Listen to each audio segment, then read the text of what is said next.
on to item 9, consideration of consent agenda. Do I have a motion to approve? I would move to approve the report as presented. Okay, a motion and a second. Any comments from the audience? Okay, board, any comments from the board? All right, not seeing any. Let's vote.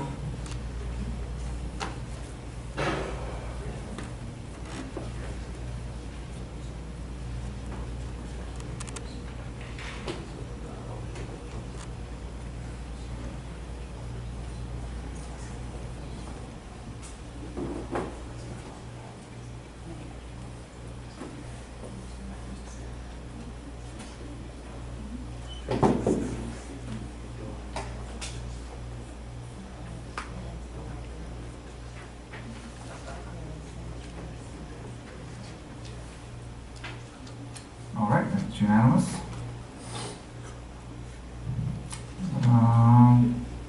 Item number 10, to the board for discussion and/or action.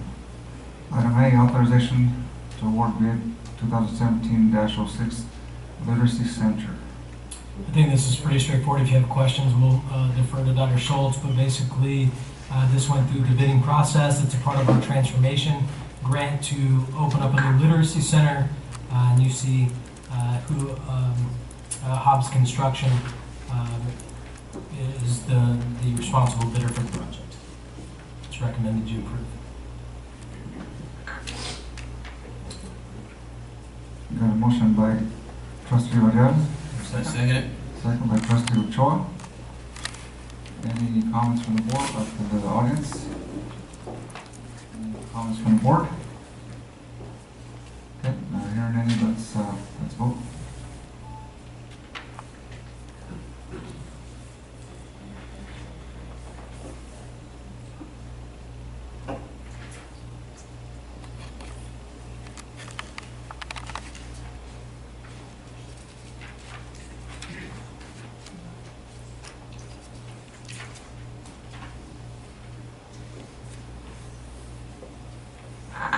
Okay, that's unanimous. Stacy, my computer tells me I've got 5% battery life and I'm plugged in.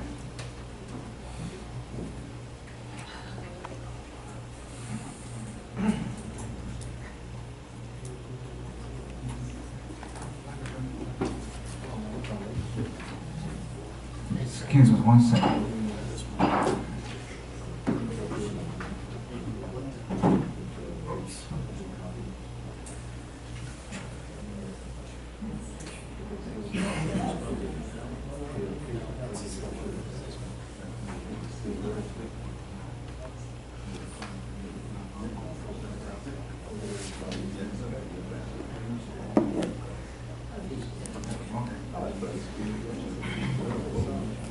Okay, I think we got that fixed.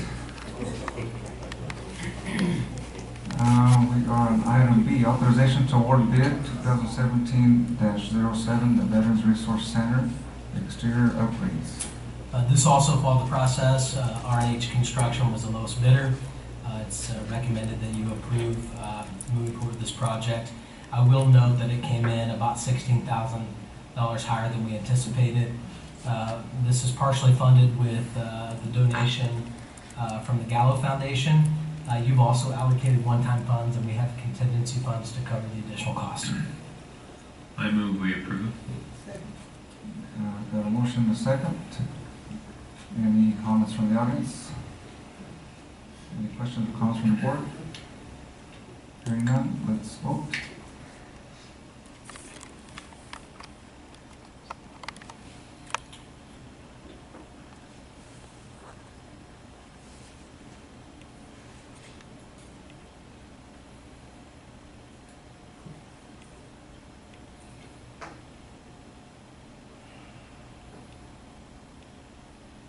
All right, that's unanimous.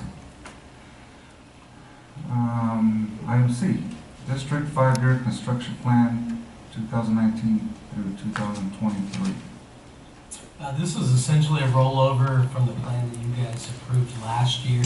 We're still waiting on the the possibility of matching funds from the state. Right now, we're in the queue for 2019-20 for the vocational building. If we get those matching funds, that would be top on our priority list for the agricultural science and industrial technology complex project. The vocational renovation is still in the queue, and the other projects are all projects that you all have seen from last year's proposal. Any questions? I would defer to Dr. Schultz.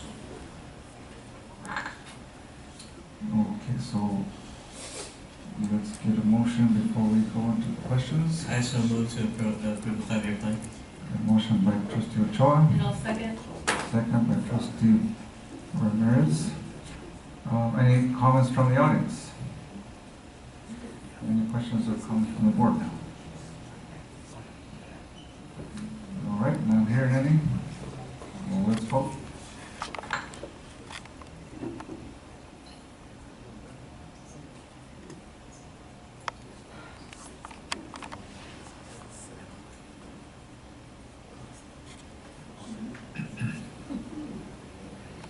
And it is unanimous. Item D, resolution honoring CSEA week. Earlier tonight, we talked about a group of individuals, our part-time faculty, who contribute greatly to what we do, and we couldn't do it without them. This is another group that we could not operate as a district and serve our students if it weren't for our outstanding and talented classified professional staff here at Merced College. May 21st to the 27th is Classified School Employee Week. I won't read the entire resolution, but the therefore be it resolved at the bottom, and that is that the district hereby recognizes and wishes to honor the contribution of the classified professionals to quality education in the state of California and in the Merced Community College District, and declares the week of May 21st through 27th, 2017 as Classified School Employee Week in the Merced Community College District. And the resolution recognizes the valuable services that classified professionals provide within our district. I move we approve the resolution. Got a first and a second. Are there any comments from the audience? Any comments from the board? All right, well, let's vote.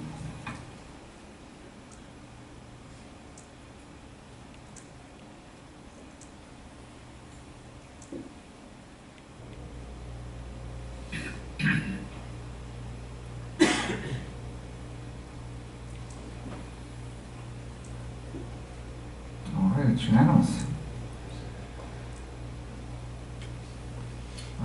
Item B, resolutions honoring employees who have or are retiring from the district. On May 23rd, we'll recognize the retirees from this past year, 2016-17. You'll see in the board docs, this is quite the list of retirees this year. We have individuals who have been with our district for many, many years, and on this day, we will formally recognize them. This is our opportunity to present to them a resolution on behalf of the board. I think it warrants me reading their names, if you don't mind. The retirees: Sharon Allred, who was the Director of Financial Aid for many years and serving thousands of students within our district. Cheryl Barnett, Professor of Arts. Amir Falahi, who once started as a student here, classified professional here, and went on to be a counselor and was probably a counselor to many people in this room. Lou Ferguson, another longtime counselor at UPNS. Susan Klein, one of our professors in the business department. Nora Rocha in admissions and records. Susan Walsh, who was the director of the Learning Resource Center for 30 plus years, as you all know. And Pete Wilson, who his craftsmanship is noticed all over this campus. He does beautiful work, and he was our carpenter for many years. All right, thank you. Can I get a motion? I would move to approve this great list. Got a motion and a second. Any questions or comments from the audience? Questions or comments from the board? So I've had the opportunity just to meet Amir Falahi, and he's really just an amazing guy who's very grateful for the time that for what Merced College has been in his life, and I think that we we are equally grateful for the kind of impact that he's had. So he said he started here in 1976, which is the year I was born, and he remembers the interview questions from when he first got interviewed. I mean, this is a giant man in the district and at the college. So that's all I wanted to say.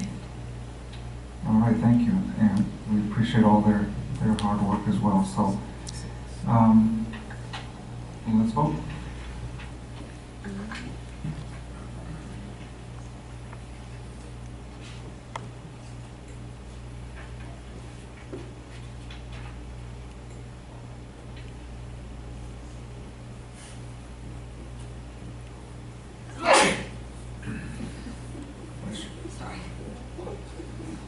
And it's unanimous. So congratulations to all those folks that are retiring. That's awesome. Item F, meeting schedule of the board for June and July. Okay, so in past years, you all have made modifications to your summer meeting schedule. Most notably, you've canceled your July meeting. And that is the recommendation in your board docs. Unfortunately, that's not the recommendation I have for you tonight. Stacy, who is always keeping us abreast to Ed Code and Brown Act and everything else under the sun, brought to my attention that at one of her recent conferences, after we had posted the agenda, it was noted that in Education Code 72,000, under C4, meetings of the governing board shall be held as follows, and it says that subject to this section, the governing board of any community college district shall hold regular monthly meetings, ... and other information there. So the bottom line is, per Ed Code, you cannot cancel your July meeting. So I would modify the recommendation here to you all, and that is to hold the June meeting as scheduled, to hold the July meeting as scheduled on that day, but you may consider, since you do have less people in town, you may consider holding it during the day in July, and we would be happy to release as much as possible classified professionals and others on campus who would like to attend the board meeting, and then August resume with your regular schedule. But it's no longer recommended you cancel your July meeting. Work on getting that changed. It's in the Ed Code, right? It's an Ed Code, yes. When did it get in there? Because I think it's always been in there. I think that, in fact, Stacy spoke with the attorney at this workshop, who you all have the pleasure of meeting, Eileen, at your recent retreat. And her and Eileen looked at the Ed Code together after a presentation. And even Eileen said, wow, I have several districts who canceled their board meeting in July. I need to let them know they should not be doing that. So that's just sometimes the way it works. Once it's brought to our attention, then yeah, absolutely. Contact your local legislator. See if we can get them What if to they change it. What if they schedule a meeting and nobody shows So up? we have the option to move They it have a show. at a different time, like you said, and perhaps make it, it's not going to be a long meeting anyway, so. Most likely. And President Patelli, how much flexibility do we have on dates? Because I have a conflict on June 13th, and I don't know if it's significant enough that we could move it, maybe we can't. You have you schedule your board meetings for the year in December, and you've scheduled 2 regular board meetings a month, so for the month of June, you actually have slated out June 13th, and I believe June the 27th. Is that correct, Stacy? The 27th. So you certainly can cancel one of those 2 meetings. For example, you have typically always not held the second meeting. But that's up to you all. I actually have a bit of a conflict on the 27th, but we'll make whatever work you guys need to. Right now, it's scheduled for the 13th. So I have a conflict and would probably not be attending on the 13th, so I intend to make a motion that. I have a conflict on the other one also because I'm on vacation. They I mean, we can can- choose another day in the month, it just has to be a monthly meeting, so we can put one in June and July, so they don't have to be on those dates you've already Would it then technically be a special meeting We if would it not wasn't? want to a second or fourth. It changes in the summer. So, yeah. So we can move it to like the 20th or something like that.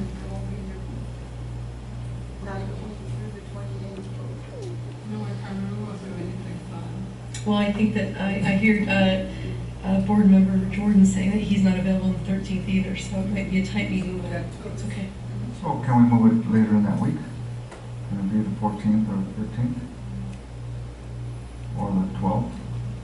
Earlier, rather The than later. 12th, Monday the 12th? Is there a conflict with that? I'm not positive you can change your regular schedule of board meetings. You can by board action. Okay. It would be billed as a special meeting, I think. So that would let us out of having the regular meeting, and if we have to have a regular meeting, No, the ed code just states that it needs to be a monthly meeting. a monthly meeting. So if you hold one in June, you hold one in July, you're fine by ed code. And Can you be It also states, though, that you have to determine what your schedule is for your regular meetings in December, and that you have to have the regulation, as part of the regulation, fix the time and place for its regular meetings. And so, which they did. right, so I'm not 100% sure that you can now They change have your to meet regular on the meetings. 13th or We might need to get clarification on that. Unless it was going to be under forum. You have to schedule it. Who's that, who's gonna, so trustee Ramirez, you won't be available on the 13th, but anybody else that's not gonna be available? Trustee Jordan? I can be available, but I'll make somebody very unhappy. That's our 47th anniversary. Well, bring it to the meeting. There you go. Happy anniversary. It'd be like Valentine's Day. Yeah, What I said on that. that's right, Valentine's Day, too. And since she wants to take me for dinner, Okay, well, we still have a quorum. well, can we meet earlier that day? As long as it's 10 days. Trustee Jordan, I'd like to bring to your attention that today is my 20th wedding anniversary. On the 13th? Today. Today. Today, congratulations. That's a 0 one. 47. So it sounds like you won't be making it to 47. If you want to change your date, possibly to June 6th, it does look like that if you provide the notice of location, date, and time 10 days before and post it, then I think that you would be in compliance. If for some reason we found you were out of compliance by changing it to June 6th, then we could resume with June 13th, and we would notify you guys appropriately. But I think that you would be okay changing a regular meeting with those notifications, what I'm reading right now, and editing. Okay. June 6th. I would like to submit a motion, Board Chair. Yeah, got a motion to meet on June 6th. My motion is to take President Vitale's recommendation as to the date change for our June regular scheduled meeting, and to include that we continue with our July regular scheduled meeting. Time to be determined, as per the wishes of the board. Okay, did you guys hear that motion? Is it? The 11th. The 11th. July 11th. Chris? I can come to that. June 6th? Okay.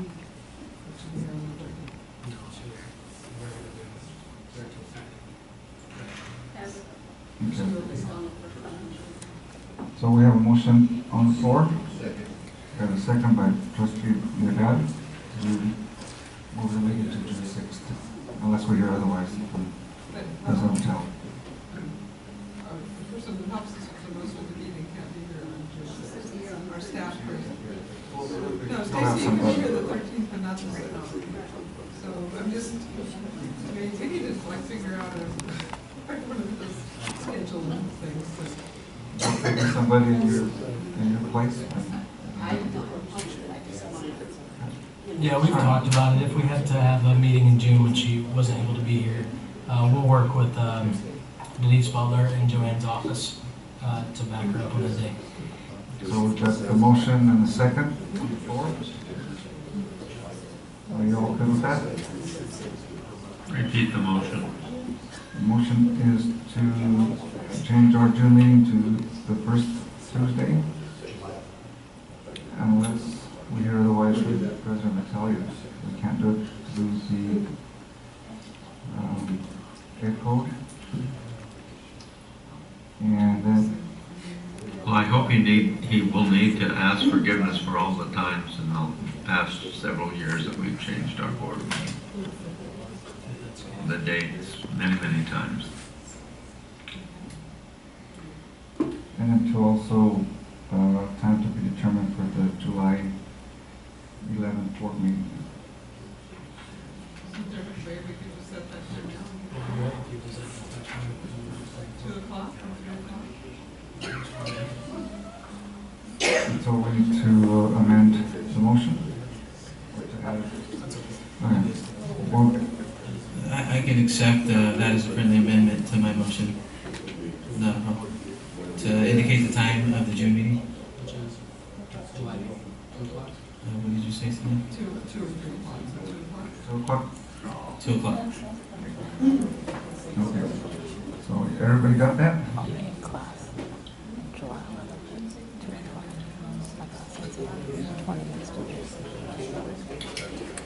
Okay, so that's all. Okay. Yeah, 2 o'clock.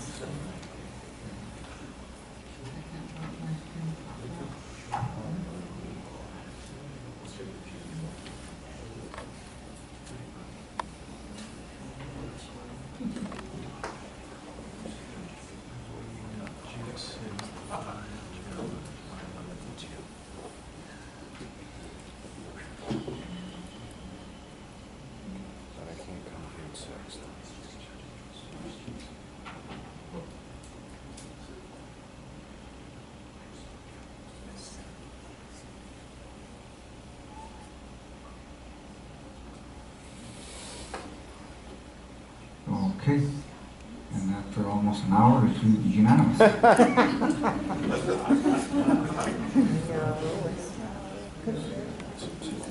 Okay, moving on to item G, one-time fund requests.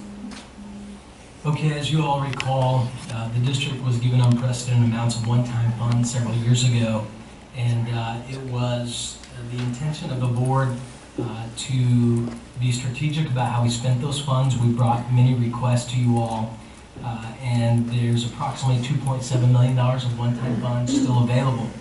And so recently we, as a district, vetted the one-time priorities to our shared governance committees. The cabinet prioritized, and what you see in front of you is the approved plan by the Educational Master Planning Committee. We have 2 tiers here. Tier 1 accounts for the remaining funds, approximately, and those are the projects that were prioritized. They are not in order. I can tell you that the #1 priority coming out of cabinet was campus security, and investing in campus security in our campus, including our classroom locks, as well as keyless lock systems for some of our larger facilities. And the others, it was prioritized in different areas for different rationales that I can speak to if you have questions.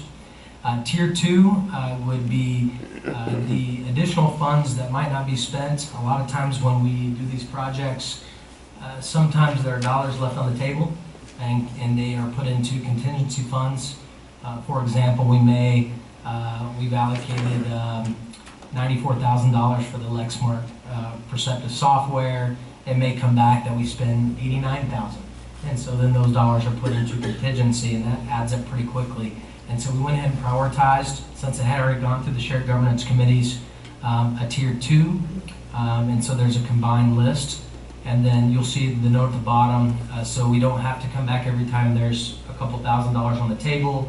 We'll take those funds and keep working down the prioritized list, and it would be taking the lists that have gone through the shared governance committees, and myself and cabinet will look at those lists and allocate those funds that are left over after these projects have been funded. So it's my recommendation that we move forward with these one-time funds. We got a motion to approve by trustee Villarreal. Is there a second? Second. Second by trustee Ochoa. Any questions from the audience? Any questions, comments from the board? Yes, I would like a refresher on how the remainder of the money was spent up to this point.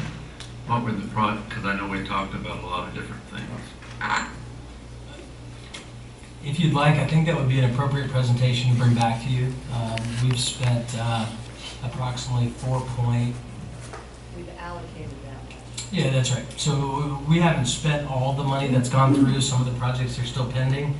But there's a long laundry list of projects you have approved. If you'd like, I'd suggest we bring back as a presentation, maybe even at the next board meeting, with the list of projects that we have funded and that we've completed, as well as the list of projects that we have allocated funds for and that are still pending. And then I will also give you a list of projects that you might have allocated funds for that we may have put on hold, frozen, or taken off the list altogether. There's a few of those as well for certain reasons. Not many, but there are a few, so it might be an appropriate presentation for you all. I would support seeing that on the next agenda. Yes, I think so. Well, I have another question. The PERS and STIRS set aside.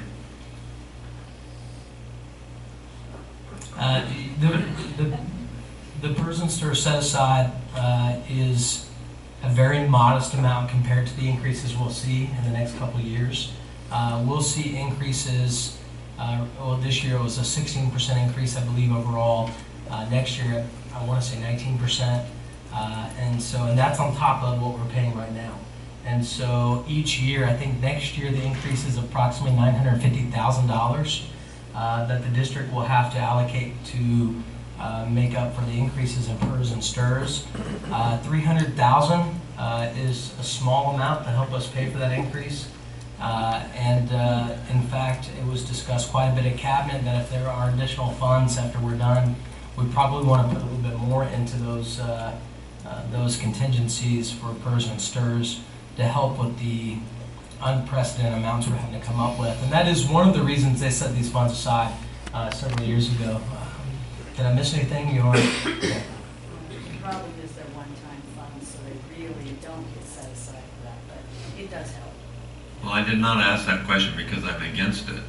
I just felt that that was probably not enough. Because I would be silly to vote against anything for STIRS since I'll take my wife out for lunch. The hope is right now, that's, in fact, we're told this Thursday we'll get the May revise. The hope is that we'll start to see the governor allocate an increase to our base to help with some of these ongoing expenses. I understand a couple years ago why they didn't do that, and that's because we didn't know if we would see the proposition pass in the fall to continue the revenue coming into the state.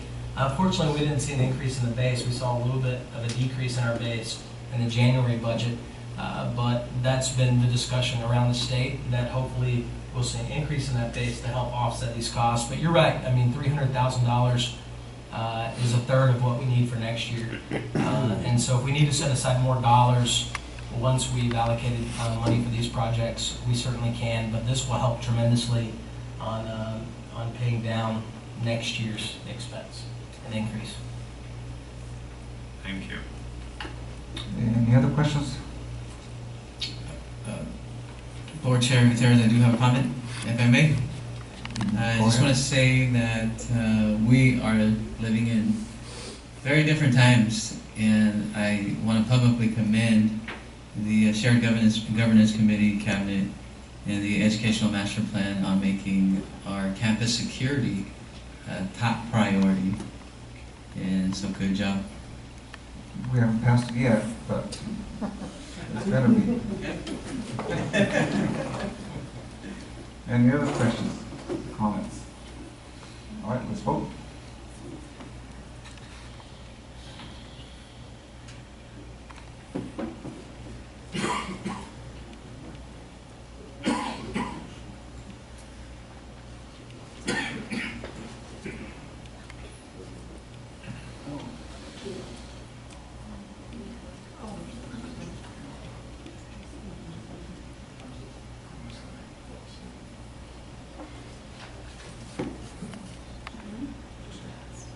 it's unanimous, and Trustee Ochoa, now your words are official.